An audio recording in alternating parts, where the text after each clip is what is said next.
How you doing, everyone who's there already? I'm just giving a few more minutes. I'm going to wait all the way until 5 o'clock. Just give everyone a last minute chance to follow the link and get on here. And then I'm going to start answering questions. I have some things that I want to say.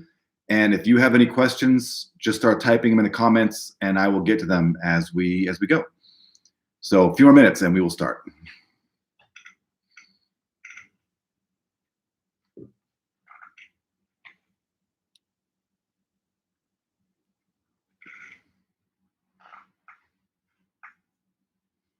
Oh, Roscoe making an appearance. Tyrone is eating my plant.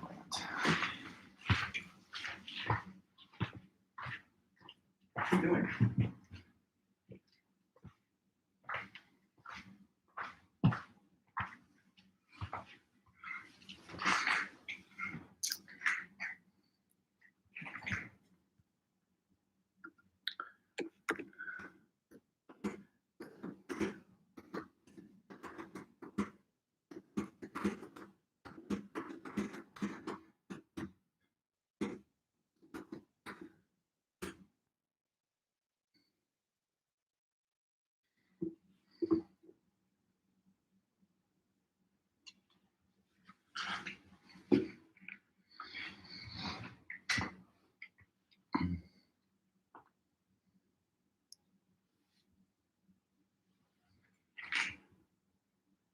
We are freaking frack.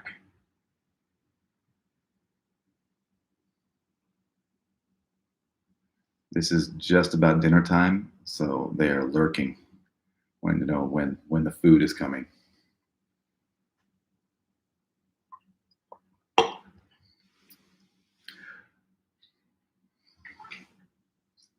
Guys, really?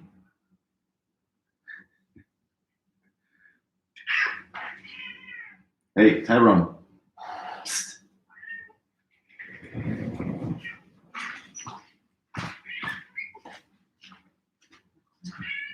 Hey, hey, hey.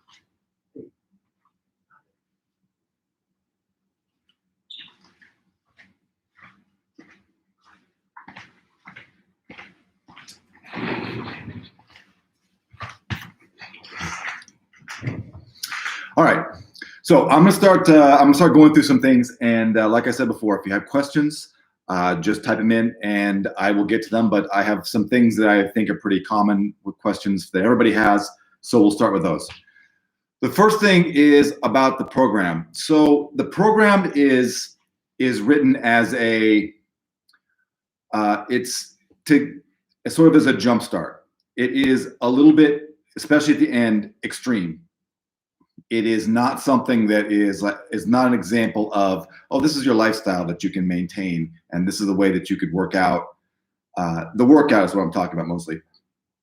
It's not something that you can keep going for longer than 6 weeks. It's definitely something that's going to jumpstart you and then get into a more realistic workout routine. So just know that as you're going through, is that this is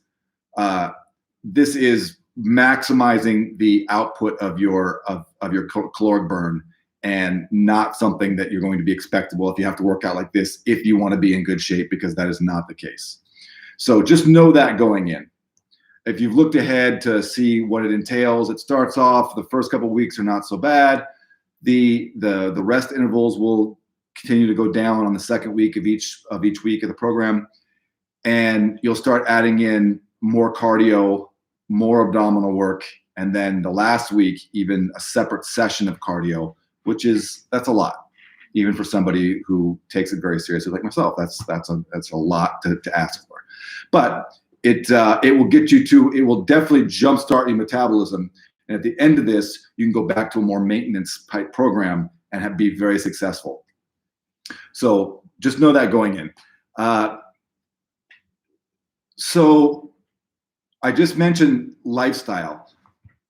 I've had some specific comments that I'll get to later, but just know that what we're trying to get here is we're trying to build a new way for you to think about your health, for you to think about the way that you live your life, and the way that you think about your food and your activity. So you can have all of those things and not have to feel like this program, which is I have to do something extreme to have fitness and health that I can't maintain, and then I will go off for some length of time. I will have, I will lose my fitness, lose part of my health, get to some part where I can't stand it anymore, and then ramp it back up. So that's kind of an old school, 80s, 90s, old school bodybuilding mentality of I'm going to peak for something and then I'm going to let it really go to hell. And then I'm going to try and pick up the pieces and peak for another thing. So that is not what we're doing. we're going to jumpstart metabolism and then get into a healthy lifestyle where you start to make informed choices that allow you to make those choices and live and be healthy and be lean all the time, which is the way that I live my life now. Where years I was doing, I have this thing I have to get ready for, so I will do this extreme get ready for it, and then I can't possibly maintain it, and then the crash from afterwards it would be horrible and very unhealthy.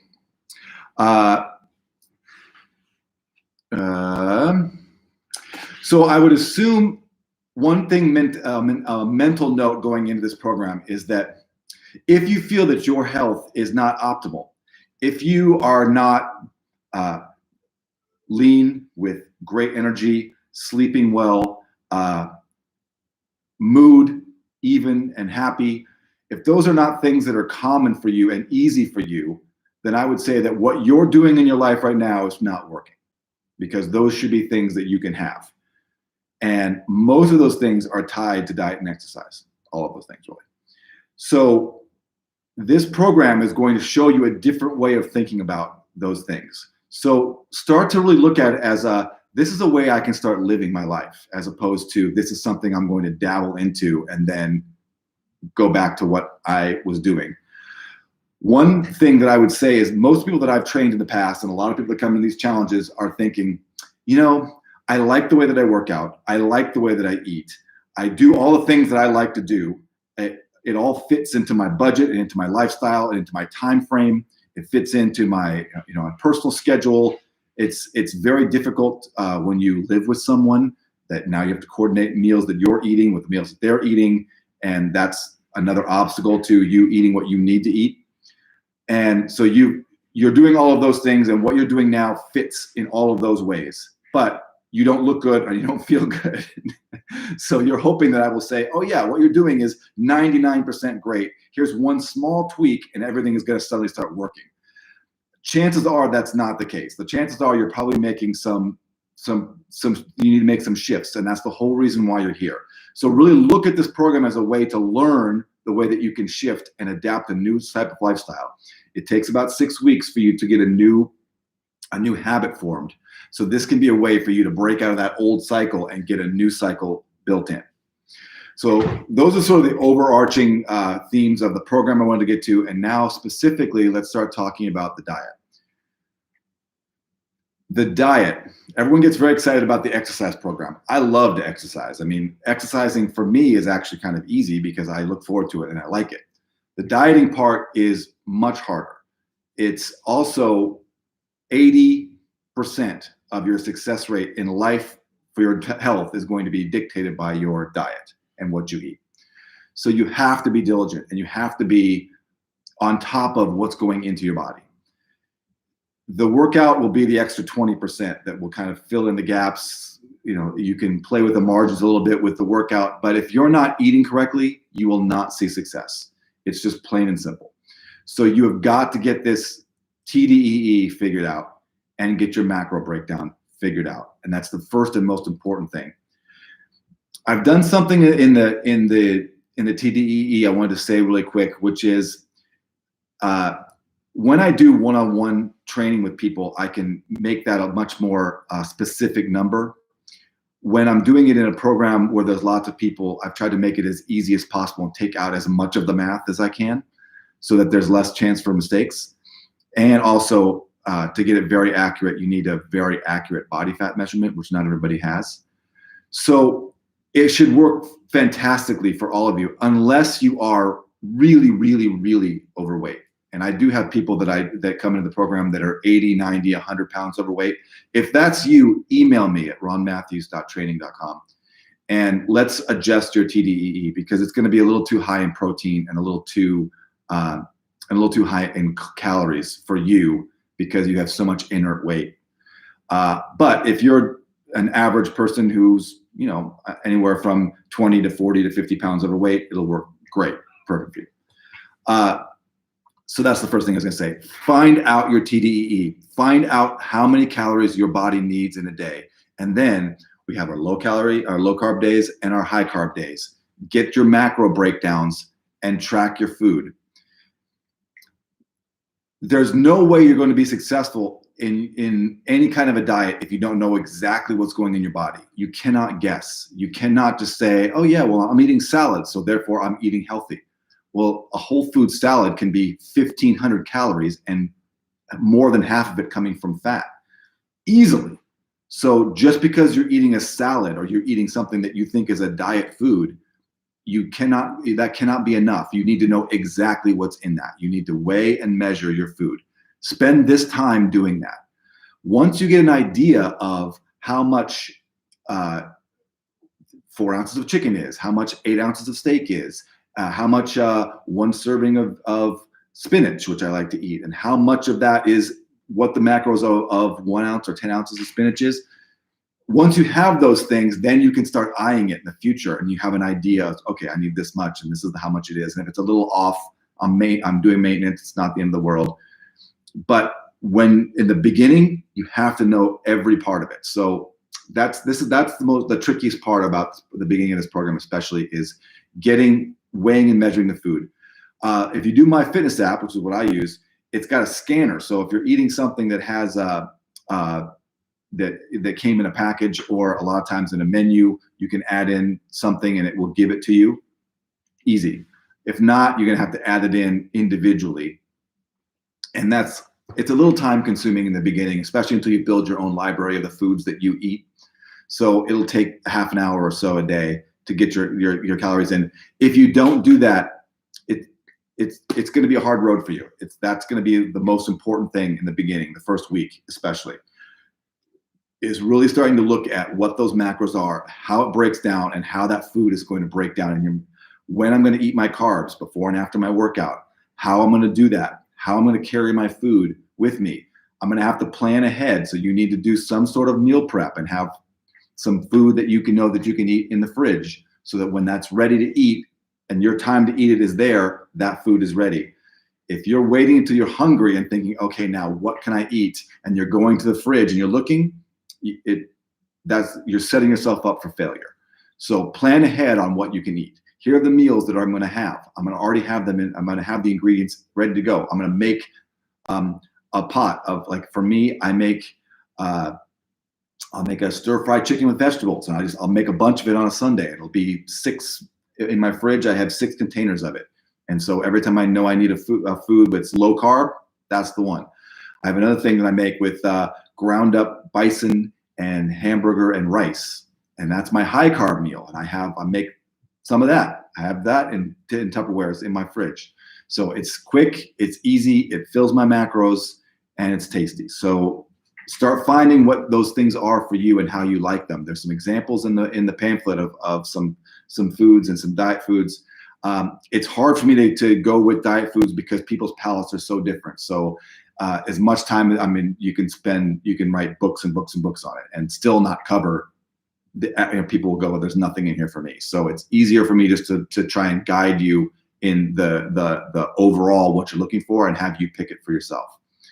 So that's going to be the most important thing in the beginning.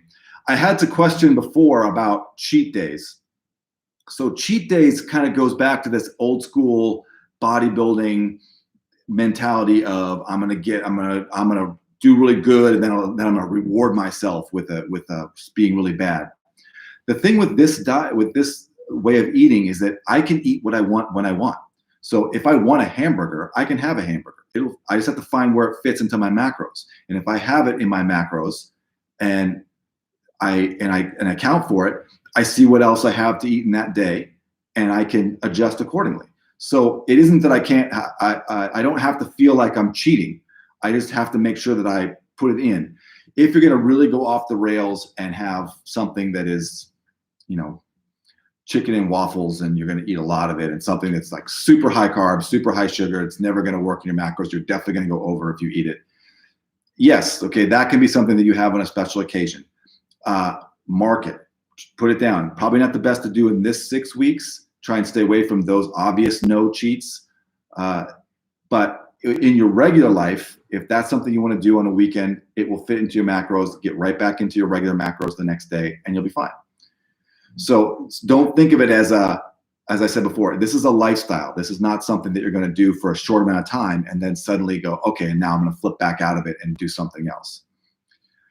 I have a question here about supplements. I don't take very many supplements. I take a multivitamin. I take protein powder. So a protein powder is something that you're probably going to want to look into. And I get mine at Costco. It's nothing fancy. And you want to make sure you look on the back and make sure that it is a high protein, a low amount of carbs and a low amount of sugar and a low amount of fat.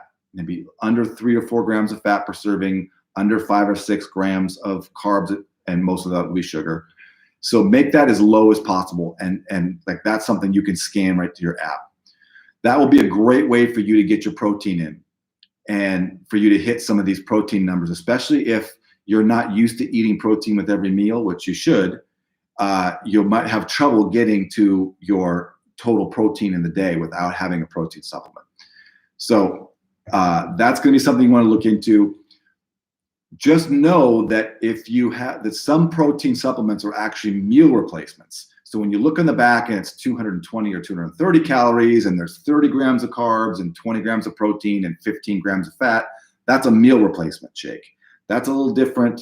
It's probably not going to work long term in your macros because it's going to be too much carbs for you to spend on a protein shake when you can just have the protein and not be, those carbs and the fat are currency. So on your low carb days, you have a little bit of extra fat, but you have to be really diligent about those carbs because if you blow too many of them in one meal, you're going to run out of how much you have in a day. And same with the fat. On that high carb day, you have a low fat. It's really easy to go over that fat. It's because a lot of the protein will have some fat in it. And if you have anything else that's a little, not the best thing for you, you'll go right over those fat. So make sure you really earn those carbs. Make sure that you really are taking care of that on those different days, the low carb and the high carb days. I went over meal prepping. One thing you might want to think about is this: the idea of a meal is, growing up, the idea of a meal was, meat, potatoes, vegetables. It was like a 3-pronged thing that this is what I'm going to have as a meal. And I notice sometimes that people kind of go to like, I need to have that because that's what I think of as a meal. A meal is just time that you're feeding your body. That's something that you like to eat that is fitting into your macros. So I often have steak, and sometimes I'll have steak with nothing else, just steak, and sometimes I'll have steak with a vegetable like spinach. And that's my meal. I don't have, especially on my low carb days, I'm not having carbs. Carbs are easy for me to get. It's easy for you to put some protein, some rice, and when I need the carbs, to have them there. So I don't have to put them on the plate in order to have the meal. So I get used to the idea of a meal of, a salad with chicken on it is a great meal. And it could be, that's a relatively low carb meal. And depending on the dressing, it can be a low fat meal. So change the idea of what you think of as a meal. All right, so that looks like all of my diet questions that I want to go through. So now, lastly, I want to go through the workout. So the workout, without getting too much into the, so I want you to learn what intensity is. And the intensity of the workout is that we're trying to create a higher heart rate than you probably are used to when you work out. So a lot of people go in, and if you're doing cardio, they want to get their heart rate in like the 120, 130 range and stay there. That's great if you're doing steady state cardio and you're just trying to burn fat. For the workout, I want you to push so that your heart rate, like lower the rest so that the heart rate is a little higher than that. I want your heart rate to be around about 150 when you're lifting the weights.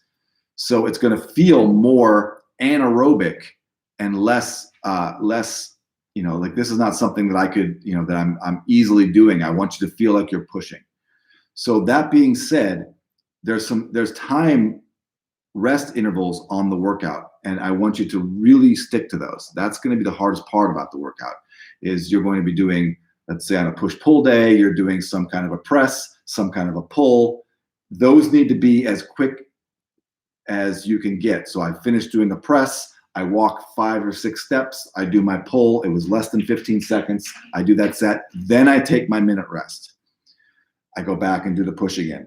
So depending on your gym and how busy it is and the time of day you work out, that may be difficult for you, because what I've written is a lat pull down, and in your gym, the lat pull down is all the way across the gym, and the press that you need is on the other side, and you can't keep going back and forth and maintain the interval, or someone cuts in on you and you don't have the equipment.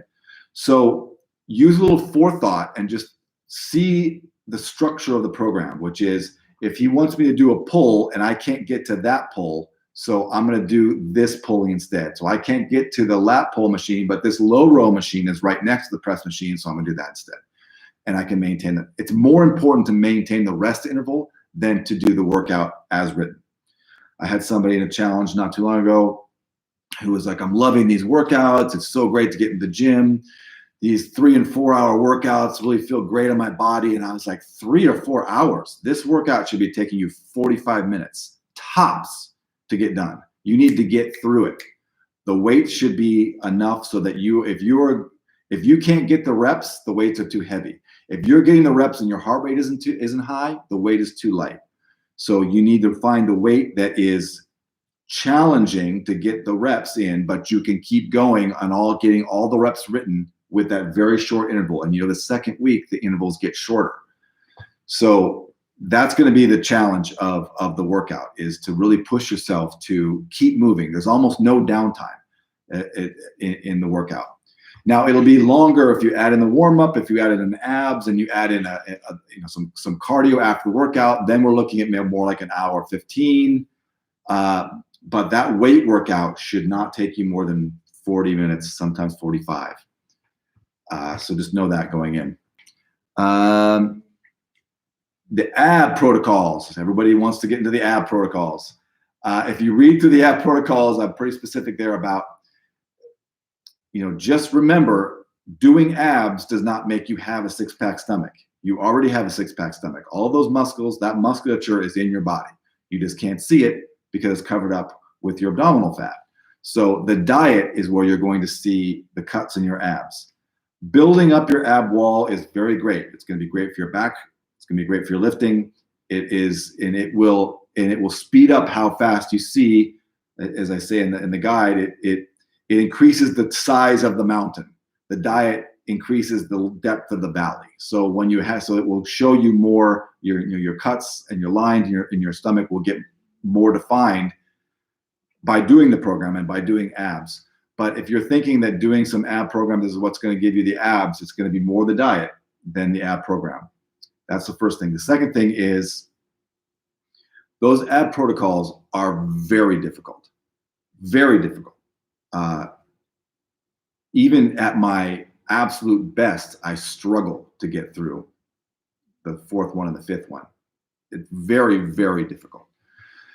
So I have someone who's like, yeah, well, I busted through the first 2 in the first day, and by the end of the week, I'm already through. I need 5 more protocols because that 5th one I've already done, and it's super easy. It's like, if you're finding that, you're not doing it right.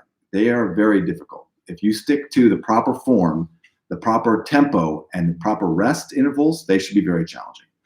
So read through the program and really make sure that form on everything that you do. Form is going to be the key.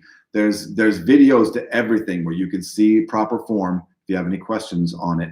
And you're welcome also to email me.